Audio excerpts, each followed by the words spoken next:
조선시대 경상저도 병마절도사 본영이 있었고 일제강점기엔 독립만세운동을 벌였던 고장 병영인데요. 이곳엔 우리가 꼭 기억해야 할 인물이 있습니다. 이번 추석 연휴 너무 길고 먹을 것들이 많아가지고 너무 행복한 이제 연휴였습니다. 이번에는 뭐 9월 말부터 10월 초까지 이게 뭐 최장 기간이 돼가지고 추석 연휴가 이제 끝났는데 어제 마지막 날이 굉장히 의미 있는 날이었던 거 알죠? 그쵸, 가게한 날. 이 가게한 날, 그게 바로 한글날인데 네.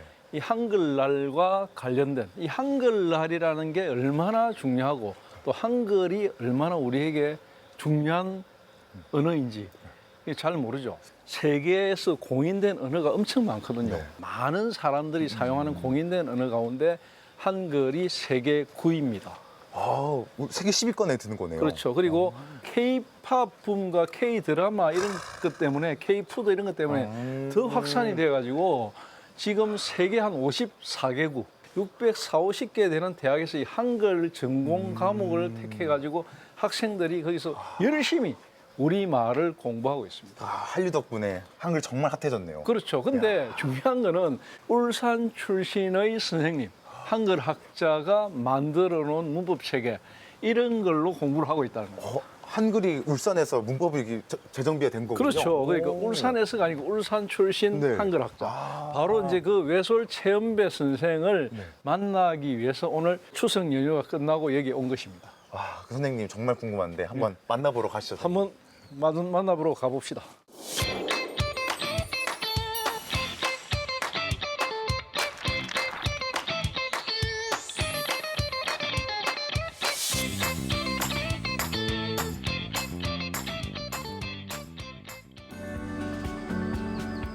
도심관광 활성화에 맞춰 변해가고 있는 중구 병영 일대인데요.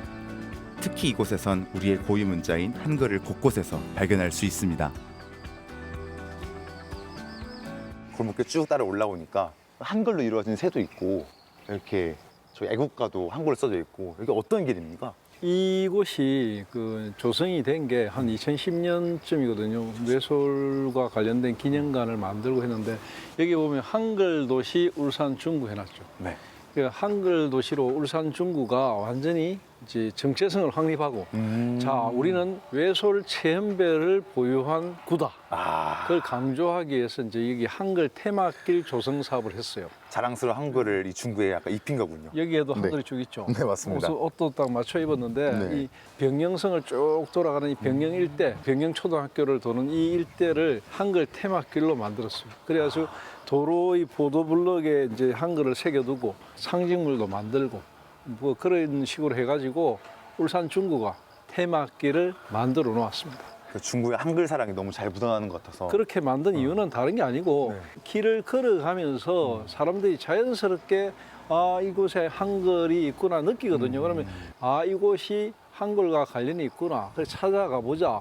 외솔 기념관도 들어가게 되고 외솔 최연배 선생님이 한글을 위해서 뭐 어떤 역할을 했는가 이런 것을 알게 되기 때문에 그런 것들을 위해서 이제 만들어 놓은 테마길입니다. 여기 테마길을 너무 잘 조성해가지고 시민들이 정말 한글의 문화를 잘 체험할 수 있을 것 같습니다. 그렇죠. 이제 아마도 울산 중구가 최연배 선생님의 고향이었기 때문에 여러 가지 한글을 가지고 사업을 많이 했어요. 조례도 만들고 길도 만들고.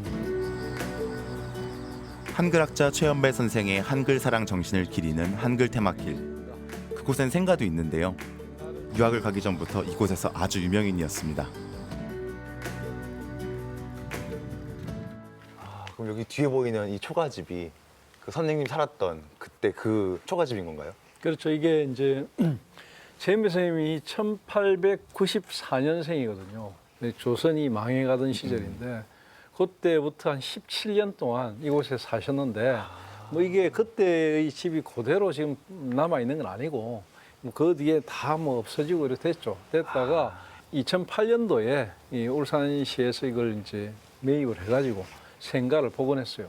과거에 남아 있는 사진을 토대로 해가지고 복원을 했는데 이곳에서 17살까지 사시다가 지금의 병영초등학교, 과거의 일신학교를 졸업하고 이제 서울의 경기중고등학교로 전학을 갑니다. 그 유학을 떠난 거죠. 아. 그러니까 그 당시에 울산에서 그 경기 중고등학교로 유학을 갈 정도면 상당히 집안이 좀 괜찮은 집안이거든요. 뭐 집안도 집안인데 머리가 똑똑하시니까 가신 거 아닌가요? 어릴 때부터 천재 소리를 들었어요. 아. 5살 때부터 이 병영 일대에서 저 최연배 대단히 똑똑한 아이다. 아주 유명했다고 합니다. 그 똑똑한 정도가 어느 정도였던 건가요? 이제 그때 당시에는 5살 때부터 그 서당에 다니면서 이제 한학을 공부하는 거죠. 한문을 공부하고 그러는데 다른 애들보다 뭐 월등하게 앞서가니까 뭐 주역을 아주 일찍 깨칠 정도로 되게 영민하고 똑똑했다고 합니다. 울산에만 있기는 아까운 인재였군요, 정말. 당연하죠. 그러니까 서울로 유학을 갔던 그 시점부터 이제 최연배 선생님의 그 삶이 완전히 달라지게 됩니다. 1910년쯤에 이제 그 주시경 선생이라고 그 제2의 세종대왕이라고 할 만큼 우리 한글에서는 굉장히 중요한 분인데 이분이 이제 서울에 조선어학당을 열었어요. 네. 한 주에 한 번씩 찾아가서 공부를 했는데 주시경 선생님 눈에 들은 거죠. 그래가지고 주시경 선생의 바로 애제자가 됩니다. 그때부터 이제 최연배 선생님과 한글 이게 밀접하게 연결고리가 형성되는 거죠. 주시경 선생을 만난 후 우리 민족을 대표할 한글에 대해 큰 관심을 갖게 됐는데요. 이 인연으로 최연배 선생은 평생 한글이라는 한 우물만 파게 됩니다.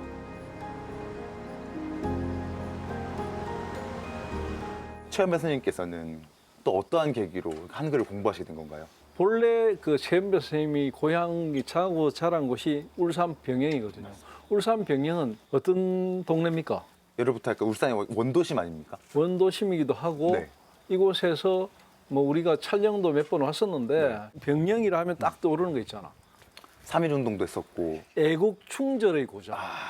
그러니까 이런 곳에서 어린 시절을 보내고 자랐기 때문에 남들보다도 훨씬 더 민족의 뭐 나라 사랑 이런 건 되게 가슴 속 깊이 있었고 그러니까 자연스럽게 조선의 말과 글을 공부하는 곳이 있으니까 찾아가게 된 것이고 거기서 주시경 선생님과 인연이 되어서 한글에 대해서 열심히 공부했고 정말로 애착을 가지고 그때부터 한글에 대한 공부를 열정적으로 했답니다. 외솔 선생님은 그 뒤에 이제 전체 학생들 가운데 1%만 뽑는 아주 우수한 그 시험이나 이런 걸 거쳐가지고 국비 유학생으로 선발이 되어서 일본으로 유학을 가는데 일본 교토 대학에 가는데 교토 사범대학일 건데 거기서 전공을 뭘 했느냐면 일본에서 일본어를 전공할 수는 없잖아. 네. 뭘 했을까? 철학을 전공했어요. 아, 일본에 철학을 전공하셨다고요? 철학을 공부했어요. 네. 철학을 공부하고 거기서 나와가지고 이제 교사 자격증을 따고 이제 나왔죠. 우리 울산 고향으로 내려와가지고 제일 처음에 한 게 일반 회사를 하나 만들어가지고 정말 이제 우리 경제를 좀 부흥시켜야 된다 이런 생각을 하셨던 거죠. 그러면서 지금 부산의 동래고등학교 거기에 이제 교편도 잡으시고 제자들도 가르치고 이렇게 후학을 기르는데도 열중을 하셨습니다. 평생 한글을 지키며 살았던 외솔 최연배 선생을 더 알고 싶다면 이곳만한 곳이 없는데요. 외솔 기념관입니다. 최연배 선생은 어떤 삶을 살아왔을까요?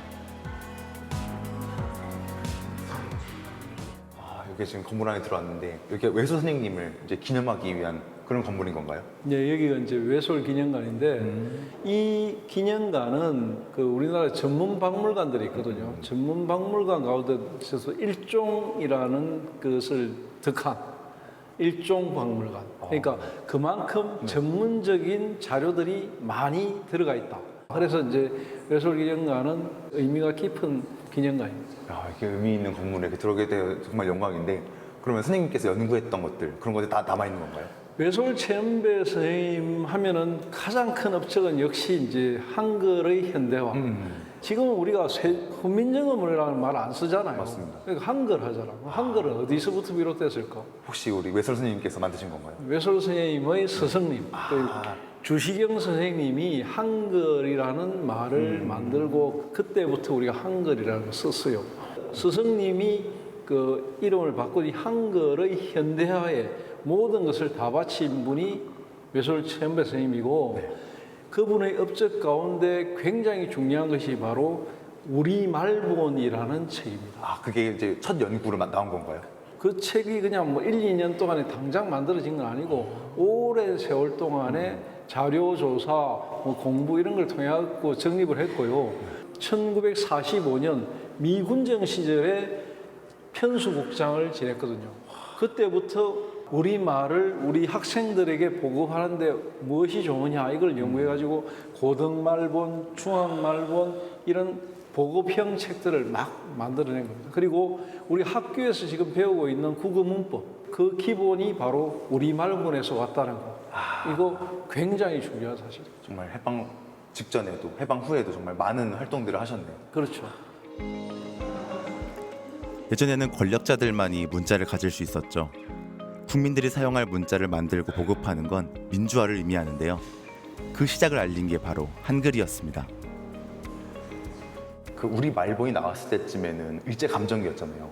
그 일본인들이 굉장히 싫어하고 탄압했을 것 같습니다. 한압에 굴하지 않고 우리말을 지키기 위해서 우리말 큰 사전, 조선어 큰 사전, 우리말본 이런 것들을 만들어 가지고 조선말 지키기에 앞장섰던 것이죠. 주시경 선생님이 1914년에 돌아가시고 난 다음부터는 사실 한글 운동을 주도했던 인물이 바로 우리 최현배 선생님이라고 보면 됩니다. 아, 그럼 선생님께 지키려고 했던 한글 그리고 이제 세종대왕 때 만들어진 훈민정음 혹시 그 큰 차이가 있을까요? 훈민정음은 이제 우리 중세 우리 언어를 그 문자로 표기한 훈민정음이죠. 그러니까 세종대왕이 1443년에 창제를 하신 언어 이게 이제 훈민정음이고 훈민정음이 계속 내려오다가 어느 시점에 가면 이게 일반화, 대중화되는 한계가 있었거든요.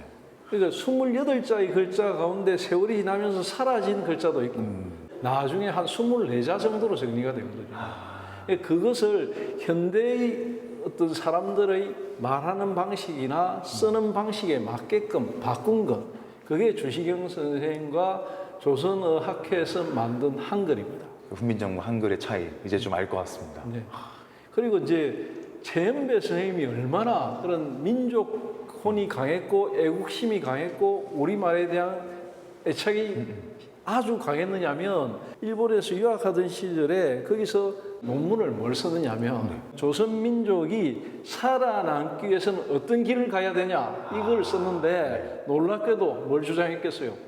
독립해야 된다. 아, 그 일본에서 독립을 주장한 그러니까 거예요. 일본에서 논문을 우리 조선이 독립해야 된다고 주장했다. 그만큼 당찬 학자였다. 이렇게 봅니다. 그 민족애를 그 교육을 잘 풀어냈네요. 그렇게 그렇죠. 학문적으로. 한글이 목숨이라는 명언을 남긴 최현배 선생은 말 그대로 한글로 독립운동을 했는데요.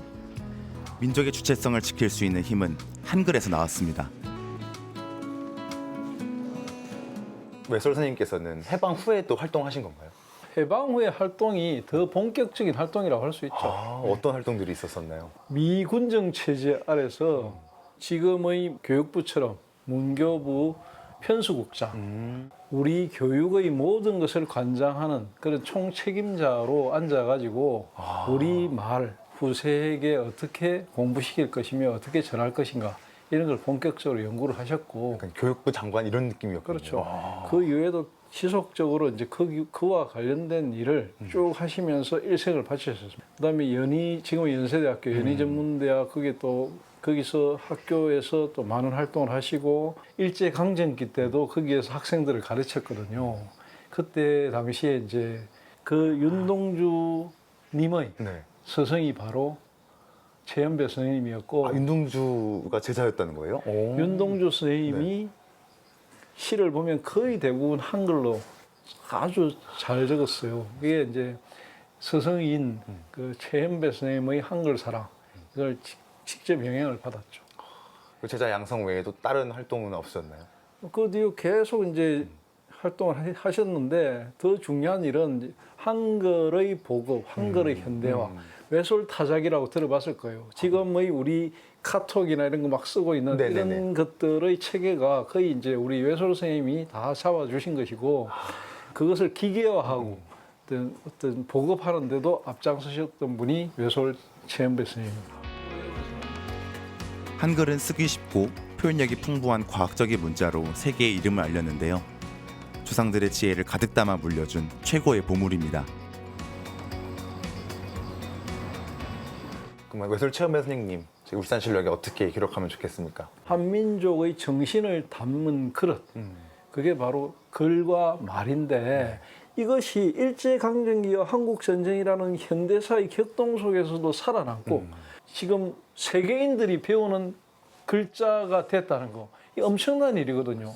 그것이 바로 우리 울산 사람 외솔 최은배 선생님의 한글 현대화에 공로가 있다. 그거는 우리 울산인들이 반드시 자랑스러워야 되고 자긍심을 가져야 됩니다. 그런 점에서 한글은 목숨이다. 이걸 울산인들은 꼭 기억하고 기록해야 될 것 같습니다. 그 한글의 현대화를 이뤘기 때문에 가장 핫한 문자가 될 수 있었고, 그렇죠. 한글이 목숨인 것처럼 울산 사람들도 한글을 좀 목숨처럼 여겼으면 좋겠습니다. 민족의 어리자 우리나라 최고의 자랑 한글. 일제의 한글 말살 정책에서도 끝까지 살아남아 우리의 자긍심이 됐는데요. 한글은 우리의 목숨이자 새로운 미래입니다.